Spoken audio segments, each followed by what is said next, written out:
ನಮಸ್ಕಾರ ವೀಕ್ಷಕರೇ, ನೀವು ನೋಡ್ತಾ ಇದ್ದೀರಾ ಗ್ಯಾರಂಟಿ ನ್ಯೂಸ್. ನಾನು ರಾಮ್ ಬಡ್ಗೇರ್. ಚಿತ್ರದುರ್ಗದ ರೇಣುಕಾಸ್ವಾಮಿ ಕೊಲೆ ಪ್ರಕರಣಕ್ಕೆ ಸಂಬಂಧಪಟ್ಟಂತೆ ನಟ ದರ್ಶನ್ ಸೇರಿದಂತೆ ಮೊನ್ನೆ 7 ಜನ ಹೊರಗಡೆ ಬಂದಿದ್ದಾರೆ ಜಾಮೀನಿನ ಮುಖೇನ.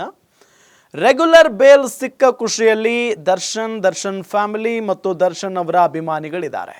ಈಗ ದರ್ಶನ್ ಅವರ ಫ್ಯಾನ್ಸ್ಗೆ ಮತ್ತೊಂದು ಸಿಹಿ ಸುದ್ದಿ. ಏನದು ಸಿಹಿ ಸುದ್ದಿ? ಅದಕ್ಕಿಂತ ಮೊದಲು ಒಂದು ಬಿಗ್ ಬ್ರೇಕಿಂಗ್ ಅಪ್ಡೇಟ್ ಲಭ್ಯ ಆಗ್ತಾ ಇದೆ, ಗಮನಿಸ್ತಾ ಹೋಗೋಣ.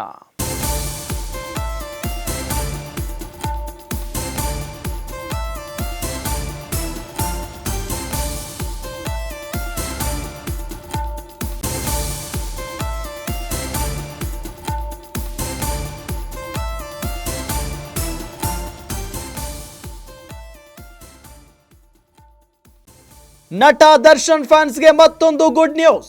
Devil the hero is back. Fans ಖುಷಿಯಾಗಿದ್ದಾರೆ.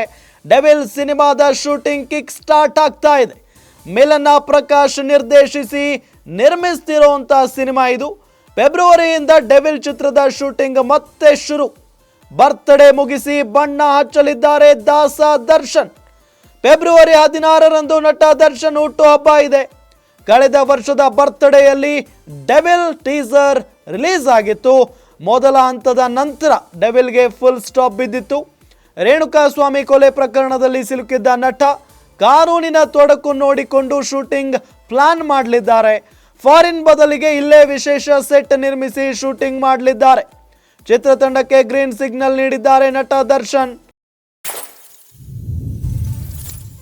ಸದ್ಯ ಪ್ರಕರಣದಲ್ಲಿ ಬೇಲ್ ಸಿಕ್ತು. ಮೈಸೂರಿಗೂ ಕಾಲಿಟ್ಟಾಯ್ತು. ತಾಯಿಯ ಆಶೀರ್ವಾದ ಪಡೆದ ದರ್ಶನ್ ನ್ಯೂ ಚಾಪ್ಟರ್ ಶುರು ಆಗಿದೆ. ಫಾರ್ಮ್ ಹೌಸ್ ನಲ್ಲಿ ವಿಶ್ರಾಂತಿ ಪಡಿತಾ ಇದ್ದಾರೆ ನಟ ದರ್ಶನ್ ಅವರು. ಗಮನಿಸ್ತಾ ಇದ್ದೀವಿ, ಮೊನ್ನೆ ತಾನೇ ರೆಗ್ಯುಲರ್ ಜಾಮೀನು ಸಿಕ್ಕ ನಂತರ ಬಿಗ್ ರಿಲೀಫ್ ಸಿಕ್ಕಂತಾಗಿದೆ.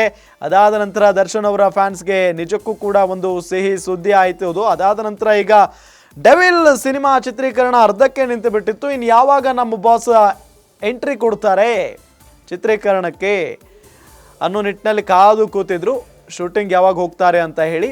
ಫೈನಲಿ ಈಗ ಗೊತ್ತಾಗ್ತಾ ಇದೆ, ಫೆಬ್ರವರಿ 16ಕ್ಕೆ ಆ ಬರ್ತ್ಡೇ ಮುಗಿದ ನಂತರ ದರ್ಶನ್ ಅವರು ಸಿನಿಮಾ ಚಿತ್ರೀಕರಣಕ್ಕೆ ಎಂಟ್ರಿ ಕೊಡ್ತಾರೆ ಅನ್ನೋದು ಗೊತ್ತಾಗ್ತಾ ಇರುವಂಥ ವಿಚಾರ. ನಿಮಗೆಲ್ಲ ಗೊತ್ತೇ ಇದೆ, ದರ್ಶನ್ ಅವರ ಫ್ಯಾನ್ಸ್ ಎಷ್ಟು ನಿರಾಸೆಗೊಳಗಾಗಿದ್ರು ಮತ್ತು ಭಾಳ ಬೇಸರದಲ್ಲಿದ್ದರು ಇಷ್ಟು ದಿನಗಳ ಕಾಲ. ಎಲ್ಲ ಹೀರೋಗಳ ಸಿನಿಮಾಗಳು ಬರ್ತಾ ಇದೆ, ನಮ್ಮ ಬಾಸ್ ಸಿನಿಮಾ ಮಾತ್ರ ಬರ್ತಾ ಇಲ್ಲ. ಯಾವಾಗ ಹೊರಗಡೆ ಬರ್ತಾರೆ ಜೈಲಿನಿಂದ, ಯಾವಾಗ ಸಿನಿಮಾ ಮಾಡ್ತಾರೆ ಅನ್ನೋ ನಿಟ್ಟಿನಲ್ಲಿ ಕಾದು ಕೂತಿದ್ರು. ಅದರಂತೆ ಹೊರಗಡೆ ಬಂದಿದ್ದಾರೆ. ಇನ್ನೇನು ಬರ್ತ್ಡೇ ಹತ್ತಿರ ಬರ್ತಾ ಇದೆ, ಫೆಬ್ರವರಿ 16. ಆ ಬರ್ತ್ಡೇ ಕೂಡ ಅದ್ದೂರಿಯಾಗಿ ಆಚರಣೆ ಮಾಡ್ತಾರೆ. ಅದಾದ ನಂತರ ಸಿನಿಮಾ ಕೂಡ ಹೋಗ್ತಾರೆ. ಸಿನಿಮಾಗೆ ಎಂಟ್ರಿ ಕೊಟ್ಟು ಮತ್ತೆ ಆ ಚಿತ್ರೀಕರಣ ಕಂಪ್ಲೀಟ್ ಮಾಡಿ ಡೆವಿಲ್ ಸಿನಿಮಾ ರಿಲೀಸ್ ಮಾಡುವತ್ತ ಗಮನ ಹರಿಸ್ತಾರೆ. ಎಲ್ಲೋ ಒಂದು ಕಡೆ ಅಂದುಕೊಂಡಂತಾಗಿದ್ರೆ ನಿನ್ನೆನೇ ರಿಲೀಸ್ ಆಗಬೇಕಾಗಿತ್ತು ಸಿನಿಮಾ. ಅಂದರೆ ಡಿಸೆಂಬರ್ 20ಕ್ಕೆ ಡೆವಿಲ್ ಸಿನಿಮಾ ತೆರೆಗೆ ಅಪ್ಪಳಿಸಬೇಕಾಗಿತ್ತು. ಅಭಿಮಾನಿಗಳು ಕುಣಿದು ಕುಪ್ಪಳಿಸಬೇಕಾಗಿತ್ತು. ಆದರೆ ಚಿತ್ರದುರ್ಗದ ರೇಣುಕಾಸ್ವಾಮಿ ಕೊಲೆ ಪ್ರಕರಣಕ್ಕೆ ಸಂಬಂಧಪಟ್ಟಂತೆ ದರ್ಶನ್ ಒಳಗೆ ಹೋಗ್ಬಿಟ್ರು. ಹಾಗಾಗಿನೇ ಚಿತ್ರೀಕರಣ ಅರ್ಧಕ್ಕೆ ನಿಂತು ಹೋಗ್ಬಿಟ್ಟಿದೆ. ಇದರ ಪರಿಣಾಮ ಈಗ ಮುಂದಿನ ವರ್ಷ ಡೆವಿಲ್ ಸಿನಿಮಾ ತೆರೆಗೆ ಬರಲಿದೆ ಅನ್ನೋದು ಕನ್ಫರ್ಮ್. ಜೊತೆಗೆ ದರ್ಶನ್ ಅವರು ಇನ್ನೂ ಕೂಡ ಸುಧಾರಿಸ್ಕೊಳ್ಬೇಕಾಗಿದೆ. ಯಾಕೆ ಅಂತ ಹೇಳಿದರೆ ಬೆನ್ನು ನೋವಿನಿಂದ ಬಳಲ್ತಾ ಇದ್ದಾರೆ, ಕುಂಟುತ್ತಾ ಇದ್ದಾರೆ. ಹಾಗಾಗಿನೇ ಇದಕ್ಕೆಲ್ಲ ಸೇರಿ 1-2 ತಿಂಗಳ ಸಮಯ ಬೇಕೇ ಬೇಕಾಗುತ್ತೆ. ಇದೆಲ್ಲ ಆದ ನಂತರ ಫೆಬ್ರವರಿ 16 ಬರ್ತ್ಡೇ ಸೆಲೆಬ್ರೇಷನ್ ಆದ ನಂತರ ಎಲ್ಲವೂ ಕೂಡ ಏನು ನಡ್ಕೊಂಡು ಹೋಗುತ್ತೆ. ಅಂದರೆ ಶೂಟಿಂಗ್ ಕೂಡ ಬರ್ತಾರೆ ದರ್ಶನ್. ಭಾಳ ಪ್ರಮುಖವಾಗಿ ವಿದೇಶಕ್ಕೂ ಹೋಗೋ ಹಾಗಿಲ್ಲ ದರ್ಶನ್ ಅವರು. ಹಾಗಾಗಿನೇ ಈ ಕಾನೂನು ತೊಡಕುಗಳನ್ನು ನೋಡಿಕೊಂಡು ಇಲ್ಲೇ ನಮ್ಮ ಭಾರತದಲ್ಲೇ ಎಲ್ಲಾದರೂ ಒಂದು ಕಡೆ ಪ್ಲೇಸ್ ನೋಡಿಕೊಂಡು ಶೂಟಿಂಗ್ ನಡೆಸುವಂಥ ಸಾಧ್ಯತೆ ಇದೆ. ಜೊತೆಗೆ ಅದ್ದೂರಿಯಾದಂಥ ಒಂದು ಸೆಟ್ ನಿರ್ಮಾಣ ಮಾಡಲಾಗ್ತಾ ಇದೆ ಅನ್ನೋ ಮಾಹಿತಿಯೂ ಕೂಡ ಲಭ್ಯ ಆಗ್ತಾ ಇರೋದು. ಹಾಗಾಗಿ ಇದು ನಿಜಕ್ಕೂ ಕೂಡ ದರ್ಶನ್ ಮತ್ತು ದರ್ಶನ್ ಅವರ ಅಭಿಮಾನಿಗಳಿಗೆ ದರ್ಶನ್ ಅವರು ಕೊಟ್ಟಿರುವಂಥ ಒಂದು ಸಿಹಿ ಸುದ್ದಿ ಅಂದರೂ ಕೂಡ ತಪ್ಪಾಗಲಿಕ್ಕಿಲ್ಲ.